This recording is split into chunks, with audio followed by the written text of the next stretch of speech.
Hello students, आज मैं start करने जा रहा हूँ डेप्रिसिएशन।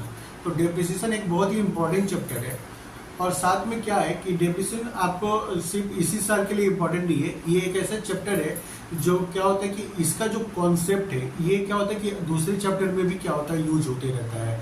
तो अगर आप दूसरे भी चैप्टर में जाएंगे, चाहे फाइनल अकाउंट हो, चाहे और भी बहुत सारा चैप्टर है जहाँ पे क्या होता है कि डेप्रिसिएशन का कॉन्सेप्ट आ जाता है। तो इसलिए इसका कॉन्सेप्ट हम लोग को क्लियर होना चाहिए। तो चलिए हम लोग स्टार्ट कर लेते हैं। तो सबसे पहले क्या है कि डेप्रिसिएशन होता क्या है। तो डेप्रिसिएशन मीन्स हो गया कि depreciation means permanent decrease in the value of asset due to use और पासेज ऑफ टाइम। तो क्या होता है कि कोई भी एसेट्स अगर मान लीजिए कि हम लोग उसको कांस्टेंट यूज करते रहते हैं तो क्या होता है कि धीरे धीरे उसका कैपेसिटी क्या होता है कि कम होते रहता है और साथ में पुराना होते रहता है। और जैसे जैसे क्या होगा पुराना होगा उसका वैल्यू क्या होता है कम होते रहता है। तो चाहे यूज करने की वजह से या कभी कभी क्या होता है कि टाइम भी एक्सपायर होने की वजह से क्या होता है कि उसका वैल्यू डिक्रीज होता है। तो उसको हम लोग बोलते हैं डेप्रिसिएशन। जैसे मैं एक आपको सिंपल एग्जांपल बता रहा हूँ कि जैसे मान लीजिए आपने एक मोबाइल खरीदा आज 30,000 में और आपने उसको एक साल तक यूज किया और एक साल यूज करने के बाद में अगर आप उसको चाहेंगे तो कि 30,000 में सेल हो जाए तो वो कभी भी 30,000 में सेल नहीं होगा। उसको आपका 25,000 मिलेगा, 20,000 मिलेगा।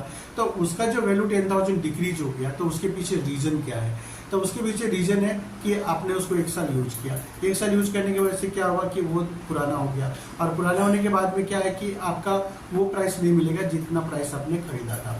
तो डेप्रिसिएशन का मतलब हो गया कि decrease in the value of asset due to use और पासेज ऑफ टाइम। तो डेप्रिसिएशन का रीजन क्या क्या हो सकता है? तो देखिए मैंने बोर्ड पे लिखा है। एक तो है कांस्टेंट यूज। आप मान लीजिए कि कोई अगर एसेट खरीदा, चाहे आपने मोबाइल खरीदा, बाइक खरीदा, कार खरीदा, मशीन खरीदा और अगर आप उसको रेगुलर यूज कर रहे हैं तो यूज करने से क्या होगा कि धीरे धीरे उसका वैल्यू क्या होता है कम होते रहता है। तो उसको हम लोग बोलते हैं डेप्रिसिएशन। और दूसरा क्या है नंबर 2 एक्सपायरी ऑफ टाइम। तो कोई बहुत सारे ऐसा भी होता है जो आप अगर आप यूज ना भी करें तो क्या होता है कि उसका वैल्यू डिक्रीज हो जाता है। जैसे कि क्या होता है कि जैसे मान लीजिए कि हम लोग का बिजनेस में हम लोग ने क्या हुआ 2 जनरेटर खरीद लिया। एक जनरेटर यूज कर रहे हैं और एक जनरेटर को हम लोग ने क्या किया कि स्टैंड बाय में रख दिया कि अगर पहले वाला अगर काम करना कभी बंद कर दिया तो हम लोग उसका यूज कर लेंगे। या कभी कभी क्या होता है कि जैसे आप स्कूल में देखते होंगे कि स्कूल वाले ने क्या हुआ कि उन लोग को 4 बसेस का जरूरत है पर वो लोग क्या करते हैं कि और एक्स्ट्रा एक बस वो लोग क्या होता है स्टैंड बाय में वो लोग रखते हैं कि कल को अगर मान लीजिए कि कोई बस अगर खराब हो गया तो उसके जगह में उसको यूज कर लेंगे। चाहे इसका और भी एक अच्छा एग्जाम्पल है जैसे फायर एक्सटिंग्विशर हो गया। तो फायर एक्सटिंग्विशर हो गया तो वो क्या होता है कि जब आग लगेगा तभी उसको यूज करेंगे। तो क्या होता है कि अगर मान लीजिए कि 2, 3, 4 साल अगर आग लगा ही नहीं तो वो तो क्या होगा कि रखे रखे वो एक्सपायर हो जाता है। तो क्या होता है कि टाइम एक्सपायर होने से भी क्या होता है कि एसेट्स का वैल्यू डिक्रीज हो जाता है। थर्ड रीजन क्या है डेप्रिसिएशन का? तो थर्ड रीजन है एक्सीडेंट। जैसे मान लीजिए कि फैक्ट्री में आग लग गया, मशीन ब्रेक डाउन हो गया तो जिसकी वजह से क्या होता है कि उसका वैल्यू कम जाता है। 1 लाख का मशीन था, अब ड्यू टू एक्सीडेंट या ड्यू टू फायर मशीन का वैल्यू क्या होगा कि 10,000 20,000 रह गया। तो एक्सीडेंट भी एक रीजन हो सकता है डेप्रिसिएशन का। उसके बाद में है एक्सपायरी ऑफ लीगल राइट। तो क्या होता है कि कुछ कुछ एसेट्स हम लोग क्या होता है कि एक सर्टेन टाइम के लिए हम लोग लेते हैं। जैसे मान लीजिए कि एक हम लोग ने बिल्डिंग क्या हुआ कि 1 लाख में हम लोग ने ले लिया उसको 10 ईयर्स के लिए। 10 ईयर्स के लिए हम लोग ने क्या हुआ 1 लाख रुपए में ले लिया। तो जैसे जैसे ईयर खत्म होते जाएगा वैसे वैसे उसका वैल्यू क्या होगा 10,000 करके डिक्रीज होते जाएगा और आफ्टर 10 ईयर क्या होगा कि उसका वैल्यू 0 हो जाएगा। उसके बाद में है ऑब्सोलेंस। तो ऑब्सोलेंस क्या होता है कि मान लीजिए कि आपने जो मशीन खरीदा था उस मशीन का क्या हुआ कि अब नया टेक्नोलॉजी मार्केट में आ गया और वो जो पुराना टेक्नोलॉजी है अब उतना काम का नहीं रहा तो उसका वैल्यू क्या होता है कि कम जाता है। तो उसको भी हम लोग क्या बोलते हैं डेप्रिसिएशन। उसके बाद में है डिप्लेशन। तो डिप्लेशन का मतलब होता है कि जैसे यहाँ ये कहाँ पे यूज होता है, जैसे मान लीजिए ऑयल वेल हो गया, कोल माइन हो गया, हम लोग वहाँ से जितना भी एक्सट्रैक्ट करते रहेंगे उतना उतना क्या होगा उसका वैल्यू वहाँ से कम होते रहेगा। क्योंकि ये सब तो जो ऑयल वेल हो गया या कोल माइन हो गया तो ये सब जगह में क्या होता है कि ऑयल हो गया चाहे कोल हो गया ये सब का क्या होता है कि लिमिटेड रिसोर्सेज होता है, और जितना हम लोग वहाँ से एक्सट्रैक्ट करते रहेंगे उतना वहाँ से कम होते रहेगा। तो क्या होता है कि एक सर्टेन टाइम के बाद में जाके वहाँ पे क्या होता है कि जो भी कोल हो गया, चाहे ऑयल हो गया, वो क्या होता है कि खत्म हो जाता है। तो ये खत्म होने से क्या होता है कि उसका वैल्यू जीरो हो जाता है। तो ये सब रीजन है जिसकी वजह से क्या होता है कि डेप्रिसिएशन चार्ज होता है।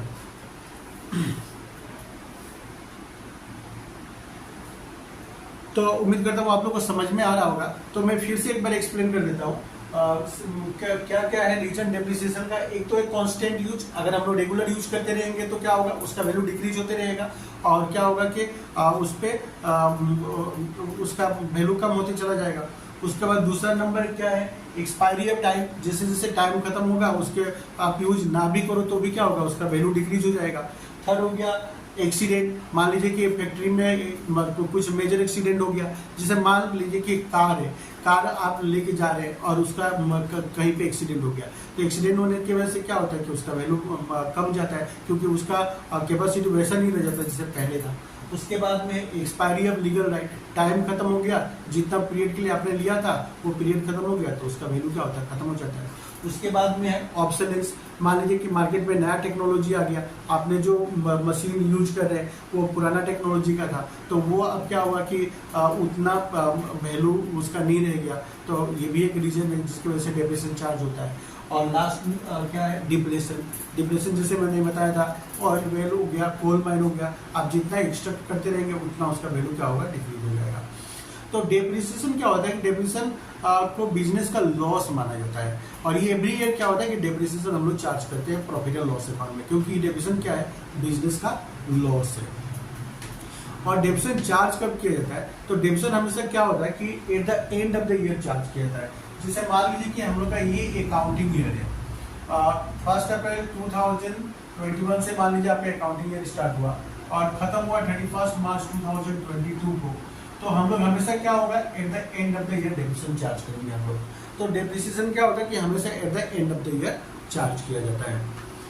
तो अब डेप्रिसिएशन चार्ज करने का मेथड क्या क्या है वो हम लोग देखते हैं।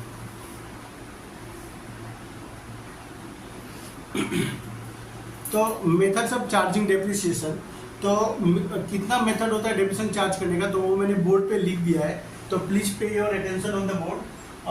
सबसे पहले straight line oblique original cost और अब्लिक फिक्स इंस्टॉलमेंट मेथड। दूसरा है diminishing balance oblique written down oblique reducing instalment method. Third method हो गया annuity method, insurance policy method, revolution method, depletion method, machine hour rate method. तो these are the methods of charging depreciation. तो आप लोग को इतना सारा method देख के घबराना नहीं है, क्योंकि इतना सारा मेथड आप लोगों के कोर्स में नहीं है। आप लोग को क्या है कि सिर्फ ये फर्स्ट 2 मेथड ही आप लोग को पढ़ना है, ठीक है। पहला 2 मेथड ही आप लोगों को कोर्स में, और यही 2 मेथड ही आप लोगों को पढ़ना है। और नीचे का मेथड क्या है कि अगर एग्जाम में थ्योरी क्वेश्चन पूछता है तो उसके लिखने में काम आएगा, अदरवाइज इसका प्रैक्टिकल ना आप लोग को सिलेबस में नहीं है और इसको नहीं सीखना है आप लोगों को। तो हम लोग को सिर्फ पहला 2 मेथड ही सीखना है। तो क्या है, straight line oblique original cost oblique fix instalment method. तो मैं ये नीचे का सारा मेथड को एक बार डिलीट कर देता हूँ, जिससे कि आप लोगों को कंफ्यूजन ना हो। तो देखिए, straight line oblique original cost oblique fix instalment method. तो देखिए मेथड एक ही है पर उसका नाम 3 है, ठीक है। जैसे क्या होता है कि हम लोग का स्कूल में नाम कुछ अलग, दोस्त लोग ने कुछ अलग नाम रखा है, बाहर में कुछ और नाम है। तो इस तरह से क्या है कि इस तरह क्या है कि मेथड एक ही है पर इसका नाम क्या है, अलग अलग मेथड एक ही है पर नाम अलग अलग है। तो देखिए, इसको हम लोग स्ट्रेट लाइन मेथड भी बोलते हैं, ओरिजिनल कॉस्ट मेथड भी बोलते हैं और फिक्स इंस्टॉलमेंट मेथड भी बोलते हैं हम लोग। और 2 नंबर है क्या है, diminishing balance oblique written down value oblique reducing instalment method. तो ये तीनों नाम एकदम अच्छे से याद रखना है, नहीं तो बाद में क्या होता है कि लगता है कि ये तो कोई दूसरा मेथड है, ठीक है। तो इसलिए याद रखना नाम बहुत जरूरी है इसका। तो सबसे पहले हम लोग बात कर लेते हैं straight line oblique original cost method का। तो सबसे पहले हम लोग मेथड 1 स्टार्ट करते हैं, फिर बाद में मैं मेथड 2 कराऊंगा आप लोगों को। तो स्ट्रेट लाइन मेथड का ओरिजिनल कॉस्ट और फिक्स इंस्टॉलमेंट मेथड। तो ये क्या होता है straight line method, original cost और फिक्स इंस्टॉलमेंट मेथड में क्या होता है कि यहाँ पे क्या होता है कि हमेशा फिक्स एसेट का जो ओरिजिनल कॉस्ट होता है उस ओरिजिनल कॉस्ट के ऊपर में एवरी ईयर एक फिक्स रेट से डेप्रिसिएशन चार्ज होता है। ठीक है, मैं इसको और अच्छा से एक्सप्लेन कर रहा हूँ आप लोगों को। जैसे मान लीजिए कि 1 लाख में हम लोग ने एक मशीन परचेज किया, मशीन एक हम लोग ने 1 लाख में परचेज किया और रेट ऑफ डेप्रिसिएशन क्वेश्चन में दिया हुआ है, रेट ऑफ डेप्रिसिएशन दिया है क्वेश्चन में 10%। तो इसका मतलब हो गया कि 1 लाख का 10% कितना होता है 10,000। तो 10,000 क्या होगा कि एवरी ईयर डेप्रिसिएशन चार्ज होगा। ठीक है, तो 1 लाख में हम लोग मशीन खरीदा, क्वेश्चन में रेट ऑफ डेप्रिसिएशन 10% दिया है, तो 1 लाख का 10% क्या होता है 10,000। तो एवरी ईयर इसका मतलब है कि 10,000 डेप्रिसिएशन चार्ज होते रहेगा और 10 ईयर्स के बाद में क्या होगा, उसका बुक वैल्यू 0 हो जाएगा। तो इसको अब देखिए क्या है यहाँ पे कि इसको हम लोग स्ट्रेट लाइन मेथड क्यों बोलते हैं कि इसमें देखिए 10,000 अगर हम लोग इसको ग्राफ में अगर हम लोग प्लॉट करें तो first year, second year, third year, fourth year, तो फर्स्ट ईयर में भी हम लोग क्या होगा 10,000 डेप्रिसिएशन चार्ज हुआ, सेकेंड ईयर में भी 10,000 डेप्रिसिएशन चार्ज हो रहा है, थर्ड ईयर में, फोर्थ ईयर में। इसमें क्या होगा कि एवरी ईयर आपका डेप्रिसिएशन क्या होगा, सेम चार्ज होगा। तो अगर इसको हम लोग फॉर्म करेंगे तो क्या होगा, एक स्ट्रेट लाइन ड्रॉ हो जाएगा ना, तो इसलिए हम लोग इसको बोलते हैं स्ट्रेट लाइन मेथड। दूसरा है तो क्या है, इसका नाम है ओरिजिनल कॉस्ट मेथड। तो इसको ओरिजिनल कॉस्ट मेथड हम लोग इसलिए बोलते हैं कि डेप्रिसिएशन हमेशा क्या होता है एवरी ईयर ओरिजिनल कॉस्ट के ऊपर में चार्ज होता है। ओरिजिनल कॉस्ट उससे कितना है 10,000 और 10,000 का 10% कितना हो गया, 1 लाख का 10% कितना हो गया 10,000। तो every year depreciation original cost के ऊपर में चार्ज हो रहा है ना, तो इसलिए इसको हम लोग क्या होता है ओरिजिनल कॉस्ट मेथड ही बोलते हैं। और थर्ड नाम है इसका फिक्स इंस्टॉलमेंट मेथड। तो फिक्स इंस्टॉलमेंट मेथड हम लोग इसको क्यों बोलते हैं, क्योंकि एवरी ईयर एक फिक्स अमाउंट डेप्रिसिएशन चार्ज हो रहा है, तो इसलिए इसको हम लोग फिक्स इंस्टॉलमेंट मेथड भी बोल रहे हैं। तो इन शॉर्ट मैं अगर इसको बोलूं तो स्ट्रेट लाइन मेथड में क्या होता है कि जो ओरिजिनल कॉस्ट मैंने जिस कॉस्ट में हम लोग मशीन परचेज किए है उसके ऊपर एवरी ईयर डेप्रिसिएशन चार्ज होगा। तो इसलिए यहाँ पे क्या होता है कि एवरी ईयर डेप्रिसिएशन भी सेम होता है। तो ये था हम लोग का स्ट्रेट लाइन मेथड।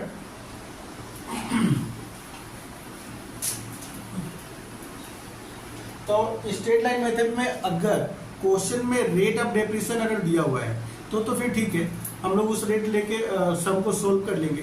किंतु अगर क्वेश्चन में रेट ऑफ डेप्रिसिएशन नहीं दिया हुआ है तो फिर हम लोग डेप्रिसिएशन कैसे निकालेंगे। तो क्वेश्चन में अगर रेट ऑफ डेप्रिसिएशन नहीं दिया हुआ है तो एनुअल डेप्रिसिएशन निकालने का हम लोग के पास एक फॉर्मूला है, उस फॉर्मूला को हम लोग यूज करके क्या करेंगे डेप्रिसिएशन निकाल लेंगे। तो फॉर्मूला क्या है देखिए, एनुअल डेप्रिसिएशन इक्वल टू, या हम लोग इसको ईयरली डेप्रिसिएशन भी बोल सकते हैं, depreciation equal to cost of asset, cost of asset minus scrap value divide by estimated life, estimated life of the asset, estimated life of the asset. तो अगर क्वेश्चन में रेट ऑफ डेप्रिसिएशन दिया है then okay, तो उस rate को लेके हम लोग क्या होगा सम को सोल्व कर लेंगे। किंतु अगर क्वेश्चन में रेट ऑफ डेप्रिसिएशन नहीं दिया हुआ है तो ऐसे में क्या होगा, हम लोग को ये फॉर्मूला यूज करना होगा डेप्रिसिएशन निकालने के लिए। तो फॉर्मूला क्या है, cost of asset minus scrap value divide by estimated life of the asset. अब यहाँ पे देखिए कॉस्ट ऑफ एसेट है, स्क्रैप वैल्यू है और estimated life of the asset है। तो ये तीनों क्या होता है इसको हम लोग एक एक करके समझते हैं। तो सबसे पहले क्या है कॉस्ट ऑफ एसेट। तो कॉस्ट ऑफ एसेट क्या होता है कि हम लोग ने एसेट्स को परचेज कितना में किया, ठीक है। तो एसेट्स को परचेज कितना में किया, अगर इसको मैं अगर और अच्छे से बोलूं तो क्या होता है कि एसेट को परचेज करने से लेके, मान लीजिए आपने एसेट्स दिल्ली से परचेज किया और आप रहते हैं मान लीजिए कि लखनऊ में रहते हैं या मान लीजिए आप गुवाहाटी में रहते हैं। तो दिल्ली से परचेज किया आपने और दिल्ली से परचेज करके लाके आपने गुवाहाटी का फैक्ट्री में इंस्टॉल करने तक जितना भी एक्सपेंसेस होता है वो सबको क्या होता है कि कॉस्ट ऑफ एसेट माना जाता है। तो जैसे मान लीजिए कि आपका कैरेज चार्ज लग गया, आपका फ्रेट लग गया। मान लीजिए कि आपने दिल्ली से लाया तो आपने मशीन को, मान लीजिए कि मशीन का कॉस्ट है 1 लाख, आपका फ्रेट चार्ज मान लीजिए लग गया 10,000 लाने का भाड़ा। आपने मान लीजिए कि ट्रांजिट इंश्योरेंस दिया 10,000। ट्रांजिट इंश्योरेंस क्या होता है कि ये रास्ते का इंश्योरेंस होता है कि रास्ते में अगर मशीन अगर कुछ खो गया तो इंश्योरेंस कंपनी हम लोग क्या होगा उसके लिए पे करेगी। तो वो भी क्या होता है कि part of cost of the asset माना जाता है। उसके बाद में मान लीजिए आपने फैक्ट्री में उसको इंस्टॉल किया आपने, तो इंस्टॉल करने में जो मैकेनिक ने आके इंस्टॉल किया उसको उसने 20,000 लिख दिया, तो अब इस सबको प्लस कर दीजिए तो कितना आएगा 1,40,000। इसको हम लोग बोलते हैं कॉस्ट ऑफ एसेट। ये हम लोग का निकल के आएगा कॉस्ट ऑफ एसेट्स। तो इन शॉर्ट में बोलो कि मशीन को परचेज करने से लेके और उसको फैक्ट्री में इंस्टॉल करने तक का जितना भी एक्सपेंसेस होता है वो सब क्या होता है कि उसको कॉस्ट का पार्ट माना जाता है। तो ये हम लोग का है कॉस्ट ऑफ द एसेट। उसके बाद में आ जाता है स्क्रैप वैल्यू। तो स्क्रैप वैल्यू का मतलब होता है कि मशीन का जो यूजफुल लाइफ है वो खत्म हो जाने के बाद मशीन को हम लोग सेल करेंगे, तो उसको सेल करने के बाद में क्या अमाउंट रियलाइज होगा उसको हम लोग बोलते हैं स्क्रैप वैल्यू। जिसे कि मैं इसको और सिंपल लैंग्वेज में बता रहा हूँ कि जिसे मान लीजिए कि मशीन आपने खरीदा 10 ईयर्स तक आपने यूज किया, यूज करने के बाद में अब मशीन का कंडीशन ऐसा हो गया कि अब वो रिपेयर कराने के लायक भी नहीं है, तो हम लोग उसको क्या करेंगे कबाड़ी या भंगार में बेच देंगे। तो भंगार में बेच के मान लीजिए उस मशीन को हम लोग को मिलेगा 5,000, तो उस 5,000 को हम लोग बोलते हैं स्क्रैप वैल्यू। तो जो मतलब कबाड़ी में बेच के जो पैसा हम लोग को मिलेगा उसको हम लोग बोलते हैं स्क्रैप वैल्यू। और estimated life of the asset क्या होता है कि मशीन कितना दिन चलेगा, मतलब जो मशीन हम लोग ने खरीदा उसका लाइफ कितना है। तो ये लाइफ डिटरमाइन कैसे होता है, हम लोग पास्ट एक्सपीरियंस से पता कर लेंगे कि पुराने वाला मशीन का कितना लाइफ था। पुराने वाला अगर मशीन ने 10 साल चला तो हम लोग मान लेंगे कि ये मशीन भी 10 साल चलेगा। और अगर मान लीजिए कि हम लोग फर्स्ट टाइम नया मशीन हम लोग खरीद ही रहे, तो हम लोग क्या होगा कि जो सप्लायर ऑफ मशीन है उसी से एक बार हम लोग पूछ लेंगे कि इस मशीन का लाइफ कितना है। तो एस्टिमेटेड लाइफ का मतलब होता है कि हम लोग एक अनुमान लगा लेते हैं कि मशीन हम लोग को कितना साल सर्विस देने वाला है, ठीक है। तो उसको हम लोग बोलते हैं estimated life of the asset. तो अगर मान लीजिए कि मैं एक एग्जांपल आपको देके समझाऊं, तो मान लीजिए कि हम लोग का कॉस्ट ऑफ एसेट्स है 1 लाख और उसको स्क्रैप वैल्यू उसका है 10,000 और लाइफ है उसका 10 ईयर्स। तो एनुअल डेप्रिसिएशन कितना निकलेगा 90,000 डिवाइड बाय 10 इक्वल टू ₹9,000। तो 9,000 क्या होगा कि एवरी ईयर डेप्रिसिएशन चार्ज होगा। तो ये था स्ट्रेट लाइन मेथड। तो मैं इसको एक बार शॉर्ट में फिर से बोल देता हूँ कि स्ट्रेट लाइन मेथड में क्या होता है कि डेप्रिसिएशन हमेशा एक फिक्स रेट से मतलब ओरिजिनल कॉस्ट के ऊपर में चार्ज होता है। और अगर क्वेश्चन में रेट ऑफ डेप्रिसिएशन नहीं दिया हुआ रहेगा तो वैसे में क्या होगा कि हम लोग ये फॉर्मूला यूज करके हम लोग एनुअल डेप्रिसिएशन निकाल लेंगे। और क्या होगा कि डेप्रिसिएशन हमेशा at the end of the year charge होता है और डेप्रिसिएशन को बिजनेस का लॉस माना जाता है और ये क्या होता है हमेशा प्रॉफिट और लॉस अकाउंट में डेबिट होता है, ठीक है। तो अभी क्या है कि इसका जर्नल एंट्री क्या होता है, डेप्रिसिएशन जो हम लोग जो चार्ज करेंगे चाहे हम लोग एसेट परचेज करेंगे तो उसका जर्नल एंट्री क्या होगा। तो सबसे पहले number 1, when asset purchase, when an asset is purchased, asset अगर हम लोग परचेज करेंगे तो जर्नल क्या होगा assets account debit to cash account. अगर कैश दिया तो कैश लिखेंगे, चेक या बैंक ड्राफ्ट दिया तो बैंक लिखेंगे हम लोग, या अगर हम लोग ने बाकी में लिया तो फिर हम लोग क्या करेंगे हम लोग क्रेडिटर्स को क्रेडिट कर देंगे हम लोग। उसका number 2, when expenses incurred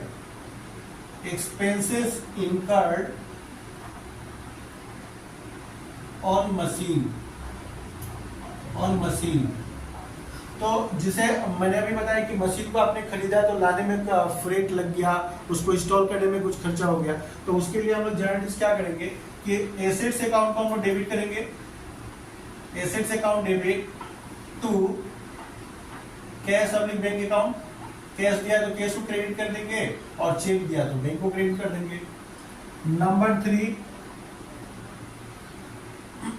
when depreciation charge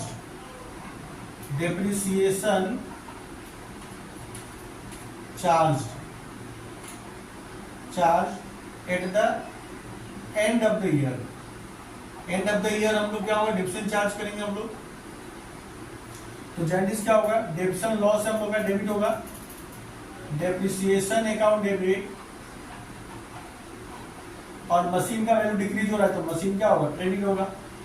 assets का वैल्यू डिक्रीज होने से क्या होता है, एसेट्स क्रेडिट हो जाता है, मशीनरी अकाउंट। और नंबर 4 एंट्री क्या होगा कि डेप्रिसिएशन क्या है, नॉमिनल अकाउंट है, तो इसलिए और नॉमिनल अकाउंट जो भी होता है उसको at the end of the year close करके हम लोग को प्रॉफिट एंड लॉस अकाउंट में ट्रांसफर करना पड़ता है, तभी जाके हम लोग उस साल का करेक्ट और ट्रू प्रॉफिट हम लोग निकाल सकते हैं। तो डेप्रिसिएशन को भी हम लोग क्या होता है कि लास्ट में हम लोग प्रॉफिट एंड लॉस अकाउंट में ट्रांसफर कर देते हैं। तो when depreciation transfer to PL account, when depreciation transfer to PL account, तो जनरली क्या होगा, profit and loss account debit होगा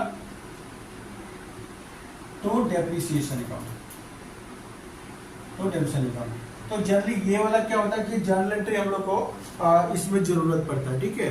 तो एग्जाम में क्या होता है कि जर्नल एंट्रीज कम ही पूछा जाता है, डायरेक्ट आप लोग को मशीनरी अकाउंट लेजर बनाने के लिए ही दिया जाएगा। तो उम्मीद करता हूँ आप लोग को समझ में आ रहा होगा। तो मैं मतलब हमेशा क्या होता है कि अकाउंट्स और बिजनेस स्टेटिस्टिक्स या दूसरे भी टैक्स ये सब चैप्टर के ऊपर में क्या होता है कि हमेशा वीडियो अपलोड करते रहता हूँ। तो आप लोग अगर नए हैं तो मेरे चैनल को जरूर सब्सक्राइब करें, क्योंकि इससे आपको फ्यूचर में और एग्जाम टाइम में बहुत ही बेनिफिट होगा। तो चलिए हम लोग क्या होता है कि इसके ऊपर में हम लोग एक सम करते हैं।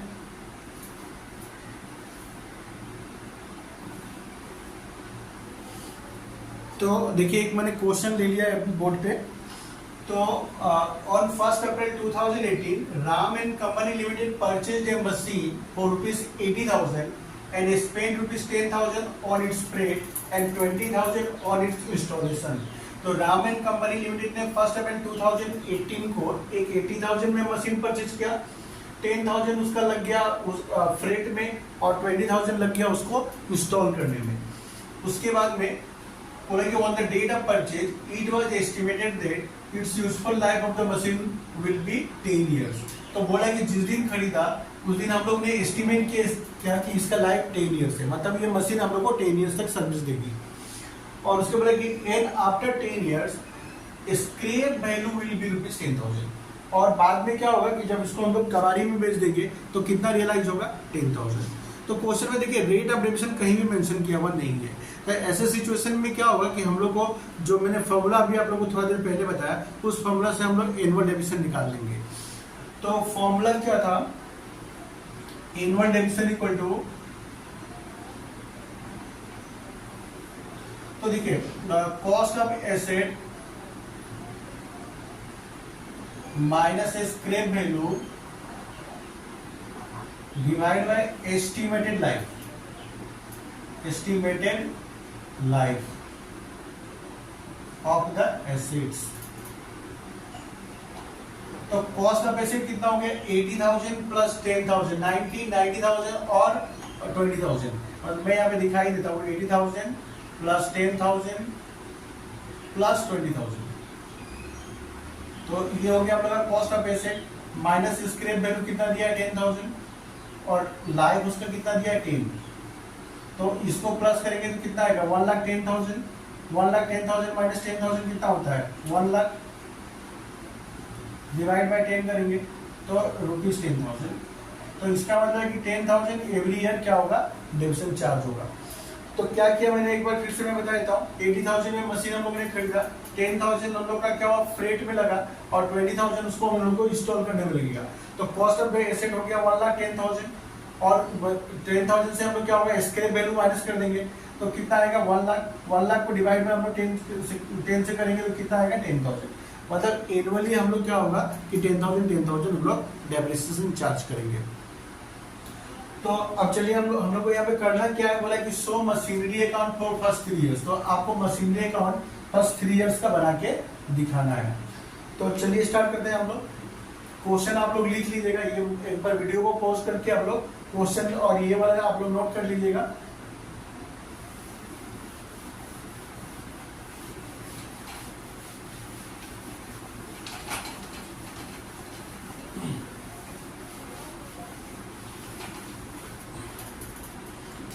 तो in the books of Ram company limited machinery account,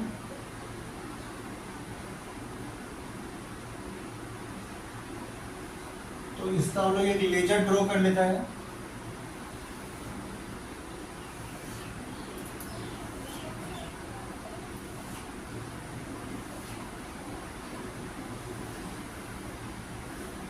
date, particulars, amount, LF का कॉलम भी होता है पर मैंने बनाया नहीं, आप लोग बना लीजिएगा।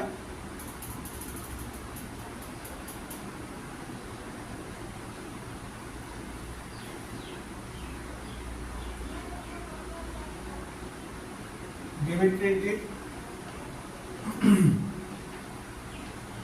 तो 1 अप्रैल 2018 को कंपनी ने क्या हुआ कि सबसे पहले मशीन परचेज किया, तो 2018 अप्रैल 1 टू बैंक अकाउंट, मशीन कितना में परचेज किया 80,000 में। एक काम करते हैं, इसका 80,000 प्लस 10,000 प्लस 20,000 सबको इकट्ठा दिखा देते हैं एक बार में। तो कितना हो गया कॉस्ट इसका 1,10,000। अभी क्या होगा at the end of the year, तो इसका अकाउंटिंग ईयर क्या अप्रैल से स्टार्ट हुआ है, तो इसका अकाउंटिंग ईयर मार्च में खत्म होगा, तो 2019 मार्च 31 बाय डेप्रिसिएशन अकाउंट। तो at the end of the year depreciation charge होगा, तो डेप्रिसिएशन हम लोग कितना निकाला था 10,000। तो अब इसको बैलेंस कर दीजिए, तो डेबिट साइड ही ग्रेटर है 1,10,000, 1,10,000, 1,10,000 से हम 10,000 माइनस करेंगे तो आएगा 1,00,000। तो मार्च 31 क्या लिखेंगे हम लोग इसको by balance CD, balance CD. तो देखिए इसका मतलब क्या होगा कि 1,10,000 में हम लोग ने मशीन परचेज किया था, 1 ईयर उस मशीन को हम लोग ने यूज किया कॉन्स्टेंटली, तो 10,000 उसका वैल्यू क्या हुआ डिक्रीज हो गया। तो इसका मतलब है कि at the end of the year उस मशीन का वैल्यू कितना रहना चाहिए 1,00,000। तो अब देखिए जो फर्स्ट ईयर का जो क्लोजिंग बैलेंस है वही सेकेंड ईयर का जाके ओपनिंग बैलेंस हो जाएगा। तो 2019 अप्रैल 1 टू बैलेंस बीडी कितना है 1,00,000। फिर क्या होगा 2020 मार्च 31 को हम लोग फिर से डेप्रिसिएशन चार्ज करेंगे बाय डेप्रिसिएशन अकाउंट। तो 1,00,000 का 10% कितना, सॉरी डेप्रिसिएशन तो हमने 10,000 निकाल दिया पहले एक फॉर्मूला से, तो फिर से इसको बैलेंस कर दीजिए 1,00,000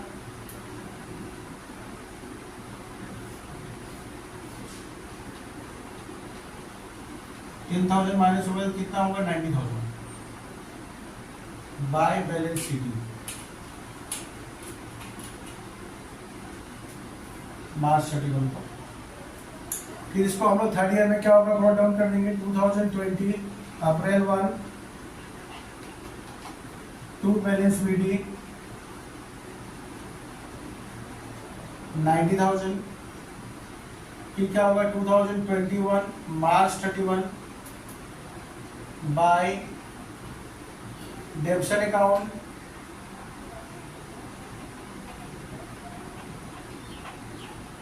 10,000। फिर इसको हम लोग इसको बैलेंस कर देंगे 90,000।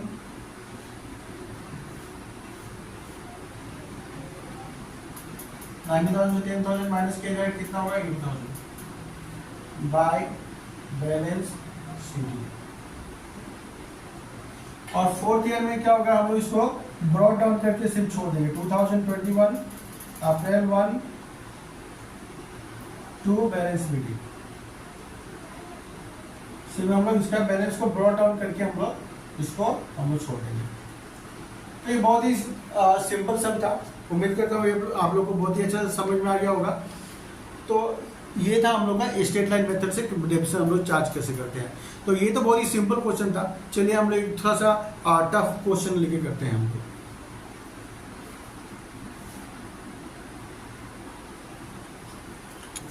तो बोर्ड पे देखिए मैं एक दूसरा क्वेश्चन ले लिया हूँ जो थोड़ा पहले वाला से टफ है, और इसमें मतलब आपको क्या होगा कि उसमें तो सिर्फ एक ही मशीन था। यहाँ पे क्या है कि बीच में हम लोग मिड ऑफ द ईयर हम लोग क्या हुआ और एक दूसरा मशीन भी हम लोग ने खरीदा है। तो बोर्ड पे ध्यान दीजिएगा क्या बोला, on 1 April 2018 A company purchase a machine for ₹78,000 and spend ₹2,000 on installation.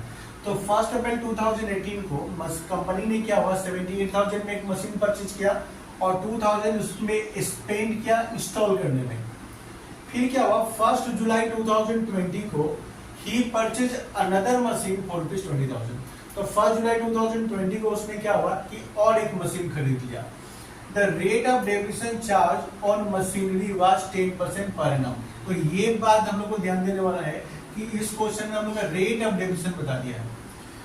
तो इस क्वेश्चन में हम लोग को रेट ऑफ डेप्रिसिएशन 10% क्वेश्चन में बताया हुआ है, तो इसमें हम लोग को फॉर्मूला का यूज करने का जरूरत नहीं है।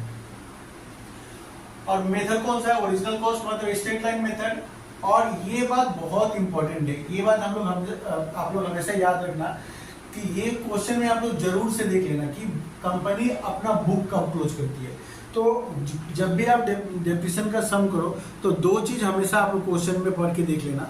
पहला कि रेट ऑफ डेप्रिसिएशन दिया हुआ है कि नहीं दिया हुआ है, और 2 नंबर बात है कि मेथड कौन सा है, और थर्ड जो हम लोग को देखना है कि बुक कंपनी कब क्लोज करती है। तो मैंने क्या बोला, मैं एक बार फिर से बोल देता हूँ कि रेट ऑफ डेप्रिसिएशन देखना होगा हम लोग को कि क्वेश्चन में दिया है नहीं दिया है। 2 नंबर हम लोग को देखना है कि मेथड कौन सा है, और 3 नंबर हम लोग को देखना है कि बुक कब क्लोज होता है, क्योंकि हम लोग को डेप्रिसिएशन क्या होता है जिस दिन बुक क्लोज होता है उसी दिन चार्ज करना पड़ता है। तो कभी कभी क्या होता है क्वेश्चन में आपको ऐसा मिलेगा कि कंपनी बुक 31 मार्च को क्लोज करती है, कभी कभी मिलेगा कि कंपनी 31 दिसंबर को बुक क्लोज करती है। तो ये हम लोग को स्टार्ट करने से पहले जानना बहुत जरूरी है कि बुक किस डेट को क्लोज हो रहा है। तो हम लोग का केस में क्या है 31 दिसंबर। तो अब यहाँ पे देखिए क्या हुआ, एक बार बोर्ड पे आप देखिएगा हम लोग को यहाँ पे क्या बनाने के लिए बोला, फर्स्ट 4 इयर्स का हम लोग को बोला बनाने के लिए। तो यहाँ पे क्या हुआ कि फर्स्ट यहाँ पे स्टार्ट कब हुआ 2000, हम लोग का अकाउंटिंग ईयर क्या है 1 अप्रैल 2000, 1 जनवरी 2018 से 31 दिसंबर 2018, ये हो गया फर्स्ट ईयर। 1 जनवरी 2018 से 31 दिसंबर 2018। सेकेंड ईयर क्या हो गया हम लोग का 1 जनवरी 2019 से स्टार्ट होगा और 31 दिसंबर 2019 को खत्म होगा। थर्ड ईयर में क्या होगा 1 जनवरी 2020 से स्टार्ट होगा और 31 दिसंबर 2020 को खत्म हो जाएगा। और फोर्थ ईयर में क्या है, हम लोग को टोटल 4 इयर्स का बनाने के लिए दिया है ना, तो मैं एक बार आप लोग को डायग्राम के थोड़ा समझाना चाहता हूँ। यहाँ पे क्या होगा 1 जनवरी 2021 से स्टार्ट होगा और 31 दिसंबर 2021 को खत्म होगा। तो यहाँ पे देखिए मशीन क्या हुआ 1 अप्रैल 2018 को, मतलब 1 अप्रैल 2018 को पहला बार मशीन परचेज किया गया, कितना में 78, और ये भी 2 प्लस कर लेते हैं तो कितना होगा 80,000। तो फर्स्ट ईयर में क्या हुआ कि मशीन 1 अप्रैल 2018 को हम लोग ने परचेज किया, तो इसका मतलब हुआ कि फर्स्ट ईयर में इस मशीन के ऊपर में ओनली 9 मंथ्स का डेप्रिसिएशन चार्ज होगा, अप्रैल टू दिसंबर से 9 मंथ्स का डेप्रिसिएशन चार्ज होगा। सेकेंड ईयर में तो क्या होगा पूरा फुल ईयर का डेप्रिसिएशन चार्ज होगा, थर्ड ईयर में भी फुल ईयर का डेप्रिसिएशन चार्ज होगा, और फोर्थ ईयर में भी क्या होगा फुल ईयर का डेप्रिसिएशन चार्ज होगा। किंतु फर्स्ट ईयर में ध्यान रखिएगा कि मशीन अप्रैल में खरीदा गया है, तो इसलिए अप्रैल टू दिसंबर 9 मंथ्स होता है, तो सिर्फ 9 मंथ्स का डेप्रिसिएशन चार्ज होगा। उसके बाद देखिए सेकेंड मशीन उसने कब खरीदा 1 जुलाई 2020 को, तो 1 जुलाई 2020 का मतलब हो गया कि ये थर्ड ईयर में 1 जुलाई 2020। यहाँ पे क्या हुआ उसने 20,000 में और एक मशीन परचेज कर लिया। तो यहाँ पे क्या हो गया कि हम लोग के पास में 2 मशीन हो गया, एक मशीन तो 80,000 वाला पहले से था और एक 20,000 का मशीन हम लोग ने और खरीद लिया। तो यहाँ पे क्या होगा कि जो ओल्ड मशीन है उस पर तो पूरा 1 साल का डेप्रिसिएशन चार्ज होगा ही होगा, और ये जो नया मशीन हम लोग ने परचेज किया उस पर क्या होगा 6 मंथ का डेप्रिसिएशन चार्ज होगा। सॉरी, तो मैंने क्या बोला कि थर्ड ईयर में हम लोग के पास में 2 मशीन हो गया, तो तो जो ओल्ड मशीन था 80,000 वाला, उसमें तो पूरा फुल ईयर का डिविजन चार्ज होगा, और न्यू जो मशीन हम लोग जुलाई में परचेज किया उस पर क्या होगा 6 मंथ का डिविजन चार्ज होगा, जुलाई टू दिसंबर। और लास्ट ईयर में तो क्या होगा कि दोनों मशीन के ऊपर में पूरा फुल ईयर का डिविजन चार्ज होगा। तो चलिए हम लोग इसका लेजर बना लेते हैं।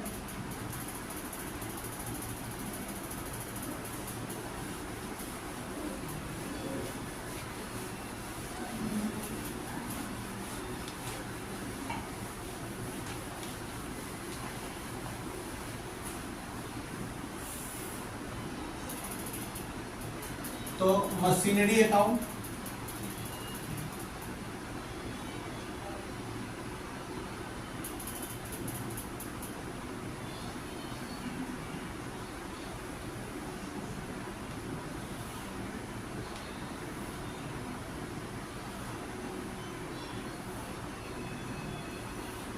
तो इस बार मैं डेट पार्टिकुलर्स नहीं लिखूंगा, आप लोग लिख लीजिएगा।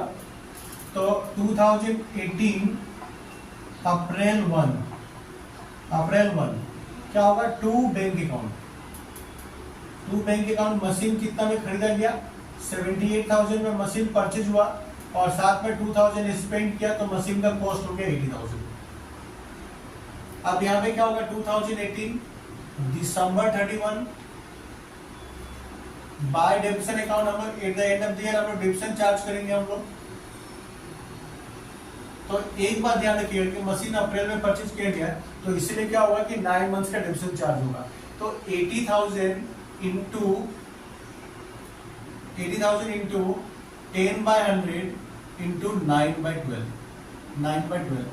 तो 80,000 का 10% होता है 8,000, और 8,000 का हम लोग 9/12 अगर करेंगे तो कितना निकलेगा, आई थिंक 6,000 निकलना चाहिए, फिर भी मैं एक बार देख लेता हूँ। 8,000 इंटू 9 डिवाइड बाई 12, ये 6,000 आ रहा है। तो फर्स्ट ईयर में कितना डेबिशन चार्ज होगा, 6,000। अब हम लोग क्या करेंगे, इसको बैलेंस कर देते हैं हम लोग।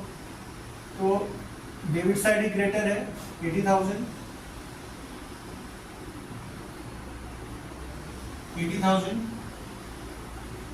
से 6,000 माइनस हो जाएगा, तो आ गया 74,000।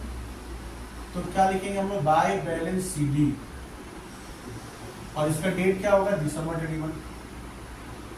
फिर क्या होगा, हम लोग इसको 2019 में हम लोग ब्रॉड डाउन कर देंगे हम लोग जनवरी 1 को, टू बैलेंस BD 74,000। फिर क्या होगा, 2019 दिसंबर 31 बाय डेबिशन अकाउंट। तो इस बार ध्यान रखिएगा कि इस बार क्या होगा कि डेबिशन आपका फुल ईयर का चार्ज होगा। तो 80,000 का 10% ऑफ 80,000 कितना होता है, 8,000। ओरिजिनल कॉस्ट मेथड है, हम लोग को डेबिशन हमेशा क्या होता है, ओरिजिनल कॉस्ट पेपर में चार्ज करना होता है। तो 80,000 का मशीन है और रेट ऑफ डेबिशन कितना, 10%, तो 80,000 का 10% कितना होता है, 8,000। तो अब आप इसको बैलेंस कर लीजिए, 74,000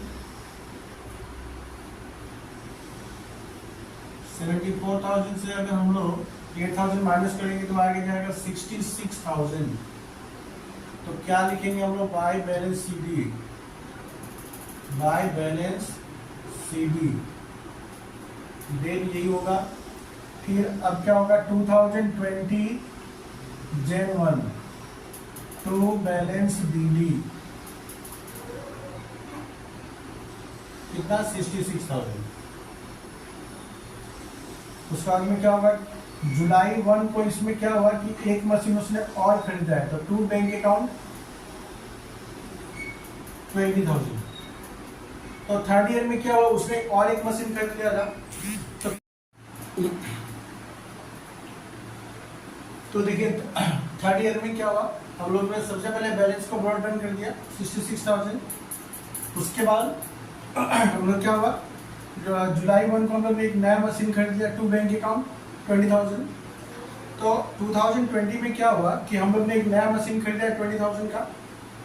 तो अभी हम लोग के पास में क्या है कि टोटल 2 मशीन है, तो 2021 दिसंबर 31। तो बाय डेप्रिसिएशन अकाउंट,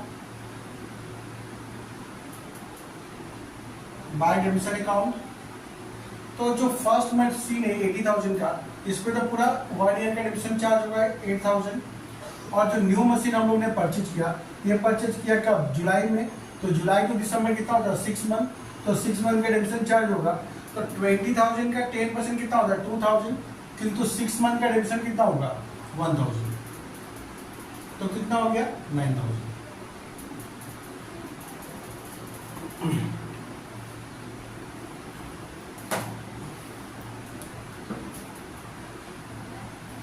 तो देखिए क्या हुआ यहाँ पे कि सेकेंड ईयर में हम लोग ने जुलाई में एक और मशीन 20,000 में खरीद लिया था। तो at the end of the year हम लोग के पास में 2 मशीन है, तो हम लोग को दोनों मशीन के ऊपर में डिविजन चार्ज करना पड़ेगा। तो जो ओल्ड मशीन है उस पर पूरा फुल 1 साल का डिविजन 8000 चार्ज होगा, और जो न्यू मशीन हम लोग परचेज किया वो जुलाई में परचेज किया। तो जुलाई टू दिसंबर कितना होता है? 6 मंथ। तो 6 मंथ का डिविजन कितना होगा? 1000। तो हो गया 9000। अब हम लोग इसको कर देंगे बैलेंस बाय बैलेंस सीडी। तो इधर हो रहा है 66,000 और सॉरी 86,000,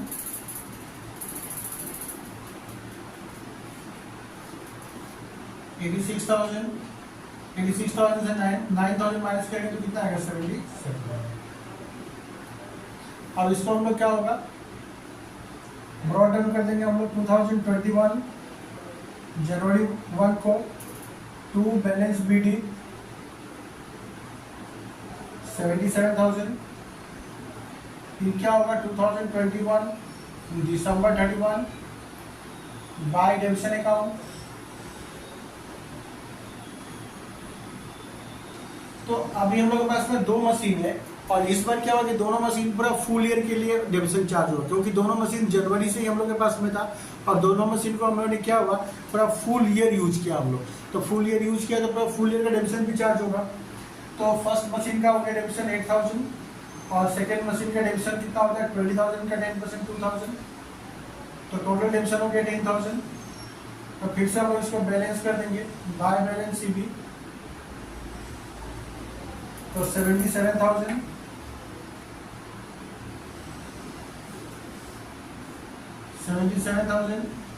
और 77,000 से 10,000 माइनस होगा तो कितना आ जाएगा? 67,000।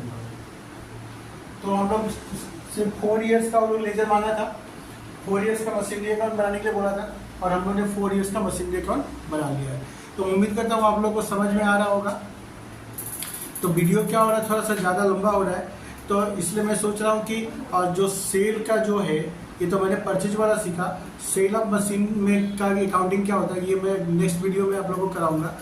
तो आप लोग अगर नए हैं और मेरे चैनल को अगर सब्सक्राइब नहीं किया है तो प्लीज़ आप मेरे चैनल को सब्सक्राइब कर लें, क्योंकि मैं हमेशा क्या होता है कि अकाउंट्स या अदर जो भी सब्जेक्ट है उस पर मैं हमेशा क्या अच्छे वीडियो बना के लाते रहता हूँ, जो आपको क्या होगा कि कंसेप्ट समझने में हेल्प करता है।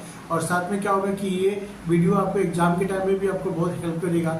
जब कभी भी आपको लगेगा कि मैं थोड़ा सा भूल रहा हूँ तो आप ये वीडियो खोल के आप रिवीजन कर सकते हैं और अपने कंसेप्ट को फिर से गो थ्रू कर सकते हैं। तो चलिए हम लोग मिलते हैं नेक्स्ट वीडियो में, तब तक के लिए बाय बाय।